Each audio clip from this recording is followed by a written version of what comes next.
আসসালামু আলাইকুম প্রিয় শিক্ষার্থীরা, আজকের এই অনলাইন ক্লাসটা শুধুমাত্র এসএসসি বেস 2025 যারা আসো অ্যাকাউন্টিং ডিপার্টমেন্টের, মানে হচ্ছে বিএস ডিপার্টমেন্টে যারা আসো ব্যবসায়ী শাখা, তাদের জন্য আজকের এই ভিডিওটা। তোমাদের জন্য আজকের ভিডিওটা খুবই গুরুত্বপূর্ণ। আজকে যে টপিক নিয়ে আমি তোমাদের সাথে ডিসকাস করব সেটা হচ্ছে জাবেদা নিয়ে। তো জাবেদা খুবই গুরুত্বপূর্ণ একটা চ্যাপ্টার অ্যাকাউন্টিংয়ের। সো আশা করব তোমরা ভিডিওটি দেখবা এবং জাবেদা খুঁটিনাটি বিষয় নিয়ে আজকে তোমাদের সাথে আমি আছি। সো আর দেরি কেন, চলো চলে যাই ক্লাসে। হিসাব বিজ্ঞানের সবচাইতে গুরুত্বপূর্ণ অধ্যায় হচ্ছে জাবেদা। জাবেদা কাকে বলে? জাবেদা হচ্ছে একটা প্রতিষ্ঠানের আর্থিক অনার্থিক হিসাবকে ডেবিট ক্রেডিট নির্ণয়ের যে প্রক্রিয়া, সেটি হচ্ছে জাবেদা। আবার আমরা জাবেদাকে বলতে পারি হিসাবের প্রাথমিক বই। হিসাবের প্রাথমিক বইকে কিন্তু আবার জাবেদা বলা হয়। তো জাবেদা কয় প্রকার? জাবেদা হচ্ছে দুই প্রকার। জাবেদা দুই প্রকার, যেমন হচ্ছে একটা বিশেষ জাবেদা, একটা হচ্ছে প্রকৃত জাবেদা। তো বিশেষ জাবেদা আবার হচ্ছে 6 প্রকার, প্রকৃত জাবেদা হচ্ছে 5 প্রকার। টোটালি তোমাদের এসএসসি টেস্ট এক্সাম এবং হচ্ছে ফাইনাল এক্সামে অবশ্যই জাবেদা থেকে একটা অঙ্ক মাস্ট বি থাকবে এবং অনেকগুলো অঙ্কের মধ্যে জাবেদা দিয়ে দেয়, সাধারণ জাবেদা দাখিলা করতে বলে। তো প্রথমে জাবেদা যদি তোমাদেরকে করতে হয়, জাবেদার যে ঘর ফরম্যাট যেটা আছে সেটা সবাইকে শিখতে হবে। তো জাবেদার একটা ফরম্যাট আছে, সেটা হচ্ছে একটা ঘর। যেমন তোমাদের জাবেদা ঘর হচ্ছে প্রথমে তারিখ থাকবে, তারপরে বিবরণ, তারপরে খতিয়ান পৃষ্ঠা, তারপর হচ্ছে ডেবিট টাকা, ক্রেডিট টাকা। এটা হচ্ছে জাবেদার সহজ একটা ফরম্যাট, যেটা আমি বোর্ডে অঙ্কন করে রাখছি। তারপর হচ্ছে তোমাদেরকে যেটা জানতে হবে জাবেদা করতে হলে, তোমাদেরকে 5টা হিসাব জানতে হবে। 5টা হিসাব কি কি? একটা হচ্ছে সম্পদ, একটা হচ্ছে কি দায়, মালিকানা শর্ত, আয় ব্যয়। এই 5টা হিসাব তোমাদেরকে অবশ্যই জানতে হবে।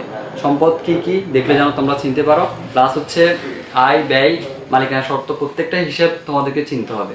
দেন হচ্ছে তোমাদেরকে এটাও জানতে হবে যে কোন হিসাব বৃদ্ধি পাইলে কি হবে আর হ্রাস পাইলে কি হবে। মানে হচ্ছে হিসাব বৃদ্ধি পেলে কি ডেবিট হবে নাকি ক্রেডিট হবে, আর হিসাব হ্রাস পেলে কি ডেবিট হবে নাকি ক্রেডিট হবে, এটা অবশ্যই জানতে হবে। তো এখানে আমি একটা ছোটখাটো নোট করে রাখছি, দেখো। সম্পদ ব্যয়, সম্পদ আর ব্যয় যদি কি হয়, বৃদ্ধি হয়, তাহলে সেটা প্রতিষ্ঠানের জন্য কি হবে, ডেবিট হবে। সম্পদ অলওয়েজ ডেবিট, ঠিক আছে? তো সম্পদটা ডেবিট হবে। আর হচ্ছে সম্পদ আর ব্যয় যদি হ্রাস পায়, মানে কমে যায়, তাহলে সেটা কি হবে, অবশ্যই ক্রেডিট হবে, ঠিক আছে? তারপরে যে নোটটা আছে সেটা হচ্ছে আয় দায় মালিকানা শর্ত। আয় দায় মালিকানা শর্ত যদি বৃদ্ধি পায় তাহলে ক্রেডিট হবে, আর যদি কমে যায় মানে হ্রাস পায় তাহলে সেটা কি হবে, ডেবিট হবে। তো এই নোটটা তোমাদেরকে অবশ্যই মনে রাখতে হবে। যদি এই নোটটা মনে না রাখতে পারো তাহলে তোমাদের ডেবিট ক্রেডিট মিলবে না এবং ডেবিট ক্রেডিটে তোমরা ভুল করবা।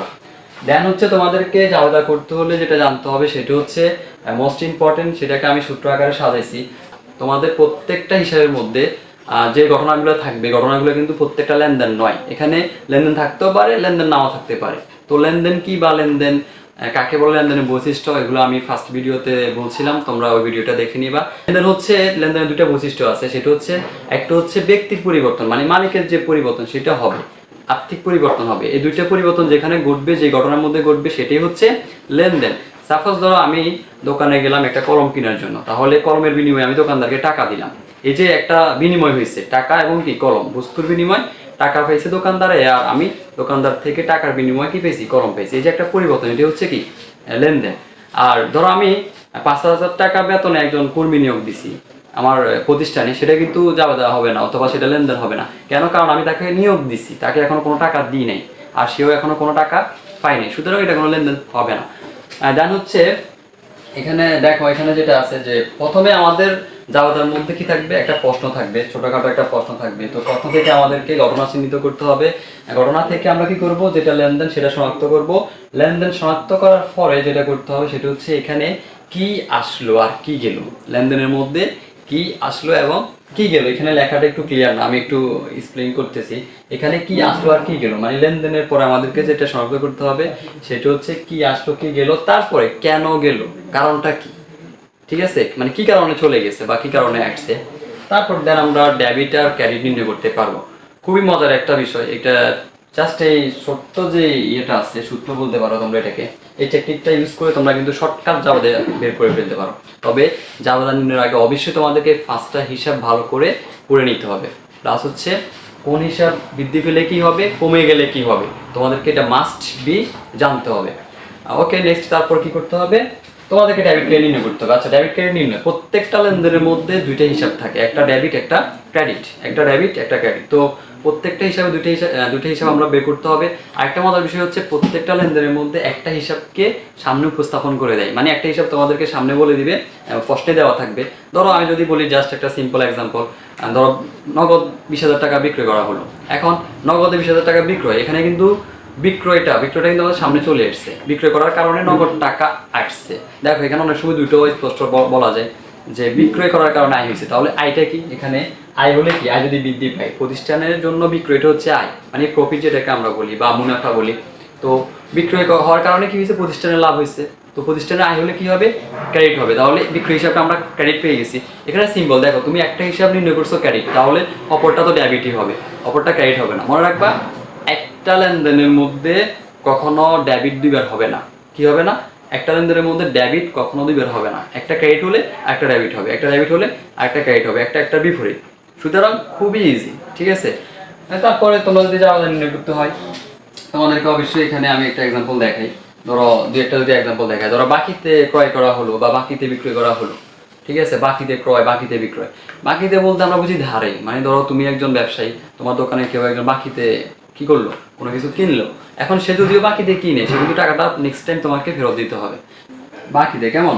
ক্রয় করা হয়েছে। আচ্ছা, এখানে ফার্স্টে দেখো, এখানে ক্রয় লেখা আছে, তার মানে আমরা একটা হিসাব পাইতেছি, সেটা হচ্ছে কি হিসাব? ক্রয় হিসাব। ক্রয় হিসাব কি? ব্যয়। ক্রয় করার কারণে কি হয়? ব্যয় হয়। তাহলে ক্রয় হিসাবটা হচ্ছে ডেবিট। আমরা একটা হিসাব অলরেডি পেয়ে গেছি। এখন এখানে কিন্তু আরেকটা হিসাব আমাদের দেওয়া নাই, এটা আমরা খুঁজে বের করতে হবে। তো দেখো এখানে নগদ টাকা, যদি আমরা নগদে ক্রয় করতাম তাহলে সেটা হইতো নগদে। এখন বাকিতে হওয়ার কারণে কি হয়েছে? এটা টাকাটা আমরা পরবর্তীতে দিতে হবে, মানে তাকে পরে পরিশোধ করতে হবে। এই জন্য কি হবে? যদি ক্রয় হয় বাকিতে, তাহলে সেখানে নগদ হিসাব না এসে কি হবে? পাওনাদার হিসাব আসবে। কি হিসাব আসবে? পাওনাদার হিসাব। ওকে, তো আমরা এখানে একটা হিসাব পাইছি, পাওনাদার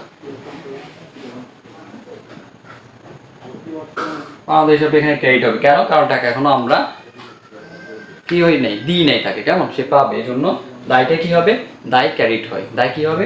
ক্রেডিট। এই যে দায় বৃদ্ধি পাইছে, দায় বৃদ্ধি পেলে কি? ক্রেডিট। কোন কোন নামে হিসাব হবে না? জাবেদার মধ্যে কিছু লেনদেন আছে বা কিছু ঘটনা আছে যেগুলোর আগে কিছু নাম লেখা থাকবে, মেনশন দেওয়া থাকবে। তো ওই নামগুলোতে কিন্তু তোমাদের কোনো হিসাব আসবে না। যেমন ধরো আমি যদি বলি পণ্য, মাল, ঠিক আছে? তারপরে ধরো বিভিন্ন ব্যক্তির নাম, প্রতিষ্ঠানের নামে কোনো হিসাব হবে না। এরকম আরও কিছু বিষয় আছে, যেমন যেগুলোর নামে কি হয় না? কোনো হিসাব হয় না। তো অল ওভার সব কিছু মিলিয়ে টোটালি জাবেদা একেবারেই সহজ। যারা এখন পর্যন্ত জাবেদাকে ভয় করতেছো, মনে করতেছো এটা অনেক কঠিন একটা বিষয়, না, আসলে জাবেদা খুব ইজি। জাস্ট কয়েকটা বিষয় মনে রাখতে হবে। জাবেদা করতে হলে তোমাকে প্রথমে হচ্ছে হিসাব, 5টা হিসাব তোমাকে চিনতে হবে। সেকেন্ড হচ্ছে 5টা হিসাব কোনটা বৃদ্ধি পেলে কি হবে, ডেবিট নাকি ক্রেডিট, কমে গেলে কি হবে, মানে হ্রাস পেলে কি হবে, ডেবিট নাকি ক্রেডিট, এটা যদি জানো। আর প্লাস হচ্ছে কোন কোন নামে হিসাবগুলা হয় না, যদি এই বিষয়গুলো জানো, ঠিক আছে, তোমরা সহজে ডেবিট ক্রেডিট নির্ণয় করতে পারবা। সো আই থিঙ্ক তোমরা বুঝতে পারছো যে কীভাবে জাবেদা নির্ণয় করতে হবে। আমাদের যে ইম্পর্টেন্ট চ্যাপ্টারগুলো আছে ওগুলো আমি তোমাদেরকে সাজেস্ট করব অবশ্যই। আর আমার সাজেস্টে 100% তোমরা কমন পাবে ইনশাল্লাহ। কারণ হচ্ছে অ্যাকাউন্টিংয়ে যে অধ্যায়গুলো থেকে রেগুলার প্রশ্ন আসে, ঠিক আছে, ওই অধ্যায়গুলোই তোমরা শুধুমাত্র প্র্যাকটিস করবা। সো নোট টোড আজকে এই পর্যন্তই। যদি ভিডিওটি ভালো লাগে তাহলে অবশ্যই ফেসকে ফলো করে পাশে থাকবা। সো দেখা হবে নেক্সট কোনো ভিডিও নিয়ে। আল্লাহ হাফিজ।